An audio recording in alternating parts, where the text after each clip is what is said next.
दूसरे प्रश्न में बताया कि प्रभु हम किस देवी देवता में निष्ठा रखें। कई लोग भ्रमित होते हैं, घर में सारी मूर्तियों को रखेंगे मंदिर में,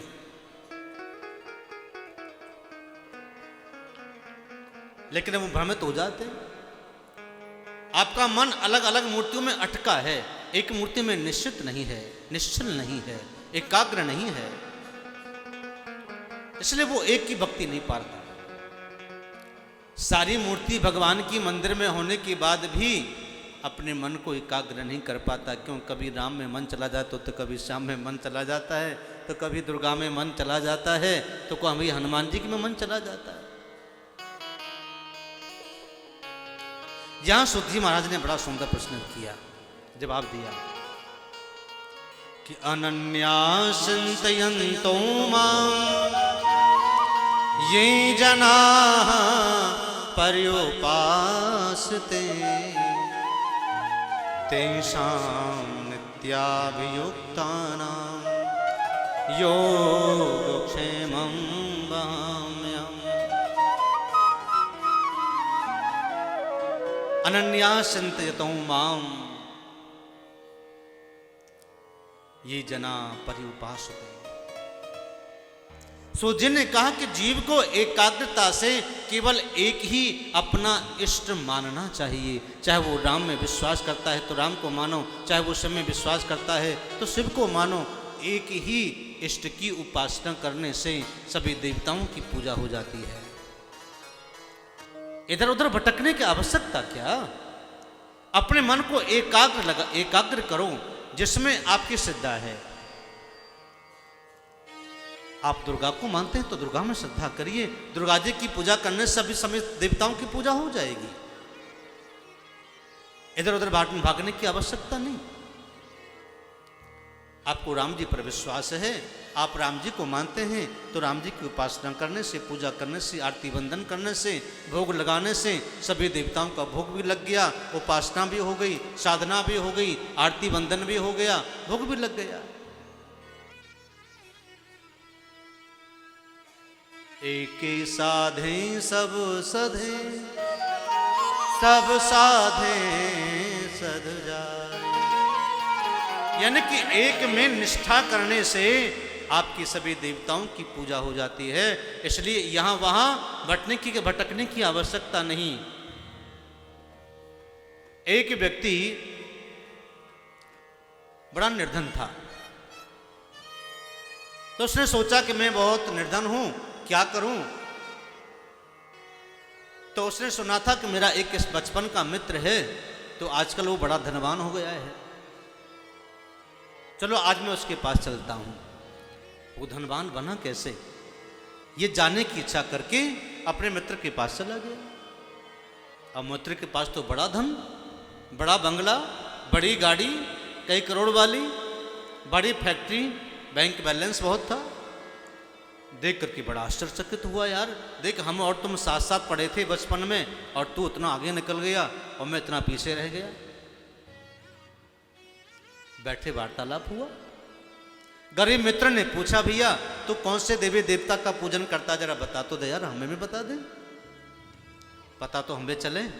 तू धनवान बन गया है, आज राजा बनकर के बैठा है, तो जरा तू भी बता यार, हम भी कर लें उस देवी देवता की उपासना। सो अमीर मित्र ने कहा, भाई मैं तो हनुमान जी की पूजा करता हूं। बोले अच्छा, इसलिए मैं गरीब हूं, मैं तो अब तक राम जी की पूजा करता रहा और तू मेरे से आगे निकल गया। मित्र को कुछ नहीं कहा, चुपचाप उठ करके अपने घर पे आया और बाजार से राम जी की मूर्ति को, तो पहले थी ही, हनुमान जी की मूर्ति को लेकर के आया। अब राम जी की मूर्ति को साइड में कर दिया, हनुमान जी की मूर्ति को आगे रख दिया। 6 महीने लगातार पूजा उपासना की, लेकिन धनवान नहीं बना। फिर बड़ा निराश हो गया कि अब क्या करूं। अब एक दिन अपने किसी रिश्तेदार के यहां चला गया, किसी प्रयोजन में, किसी फंक्शन में चला गया। वहां उसके मंदिर में घुस गया। उसने देखा ये भी पैसे वाला भाई, तो वहां उसने देखा कि उनकी दुर्गा जी की उपासना होती है। मन में विचार किया, अच्छा इसलिए ये इतने सुखी हैं, मैं भी कल से दुर्गा जी की पूजा करूंगा। हनुमान जी कुछ नहीं देते, हनुमान जी तो सेवक है। अब घर पे आया, दुर्गा जी की मूर्ति ले आया, हनुमान जी की मूर्ति को साइड में कर दिया, दुर्गा जी की मूर्ति को आगे रख लिया। 1 साल तक दुर्गा जी की पूजा करे, लेकिन धनवान नहीं बना। मेरे कहने का अर्थ क्या है? मेरे कहने का तात्पर्य यह है कि आपकी निष्ठा अगर एक इष्ट में है तो उसी में पूरा विश्वास करके सारा जीवन आप भजन करिए, सेवा करिए, उपासना करिए। आप जो चाहोगे सब कुछ मिल जाएगा। जिसके जीवन में अपने इष्ट पर, उस देवता के प्रति और विश्वास नहीं है तो आपको जीवन में कुछ नहीं मिलेगा। आप तैरना तो चाहते हैं, आप नदी को पार तो करना चाहते हैं नौका के द्वारा। अगर आप ये चाहें, अगर आप ये सोचें कि मैं 2 नौका के द्वारा इस नदी को पार करूंगा, एक पैर इस नौका में रखूंगा, दूसरा पैर दूसरी नौका में रखूंगा, तब मैं आगे चलूंगा, तो जल का बहाव आएगा, नौका पलट जाएंगी, न नदी पार होगी, न वो आगे बढ़ पाएगा और डूब जाएगा। मेरा कहने का तात्पर्य यह है देवी और सज्जनों कि जिसके जीवन में विश्वास हो गया है, वो चाहे सभी की उपासना करे तब भी कुछ नहीं मिलने वाला।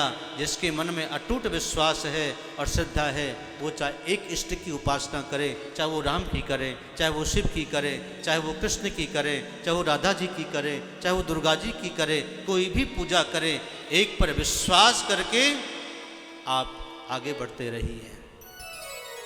12 साल के बाद आपकी गरीबी मिट जाएगी, केवल एक ही इष्ट की उपासना करने से। 12 साल के बाद, 12 साल तो लगेंगे। अब दिक्कत क्या है कि आज के युग में एक ही बहुत जल्दी से रिजल्ट चाहिए होता है। लोग मंत्र तो ले लेते हैं, दीक्षा ले लेते हैं, लेकिन गुरु की दी हुई मंत्र को माला नहीं करते। फिर कहते गुरु जी क्या करें, माला तो हम आपने करके देख ली, कुछ नहीं हुआ, माला झोली साइड में रख दी, आप कुछ करते ही नहीं। अब क्या करें करके जब कुछ होता ही नहीं तो? क्योंकि आपके मन का विश्वास हो गया, आपको फल कहाँ मिलेगा?